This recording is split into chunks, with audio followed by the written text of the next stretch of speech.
يعني ايه ست تطوف حوالين الكعبة شبه عارية؟ يعني ايه ست تطوف حوالين الكعبة بالمنظر ده؟ جسمها باين وشعرها باين. ايه ده؟ هو فين الرقابة يا جماعة؟ ازاي يسمحوا لحد زي كده بالمنظر ده؟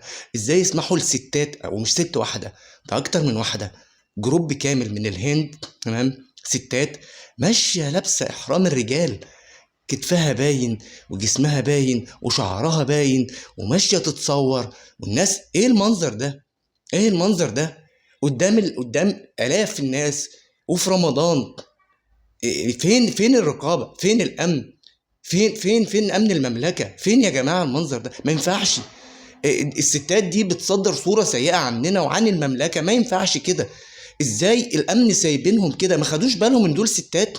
بالعكس، يعني حتى الاحرام مجسم جسمهم وكل تفصيلة في جسمهم باينة.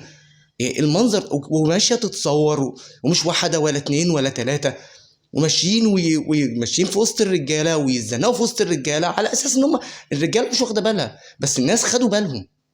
في ناس بصوا لهم كويس، وايه ده؟ دي ست مش راجل يا جماعة. ايه المنظر ده؟ ما ينفعش. فين الامن؟ فين الامن؟ فين امن المملكه؟ فين امن الحرم؟ في رمضان في عمره بيعملوا عمره بالمنظر ده وجسمها باين بالمنظر ده وشعرها باين بالمنظر ده. يا جماعه دي اساءه، دي اساءه لينا كلنا يا جماعه، ما ينفعش والله، ما ينفعش ان ده الى امن المملكه. لو سمحتم من فضلكم ركزوا في الحاجات اللي زي دي. دول جايين يشوهوا صورتنا وصوره الاسلام وصوره المملكه. دول جايين علشان يشوهوا الصوره، مش عشان حاجه تانية. دي مش عمره ولا حج ولا بالمنظر ده خالص. دول مش جايين يتعبدوا لله، دول مش جايين يعبدوا ربنا سبحانه وتعالى، دول مش جايين يؤدوا فريضة العمرة نهائي. دول جايين على اساس ان هم يتصوروا بالمنظر ده وينشروا الفيديوهات بالمنظر ده. في فيديوهات كتير، الجروب ده نشر فيديوهات كتير ليهم بالمنظر ده.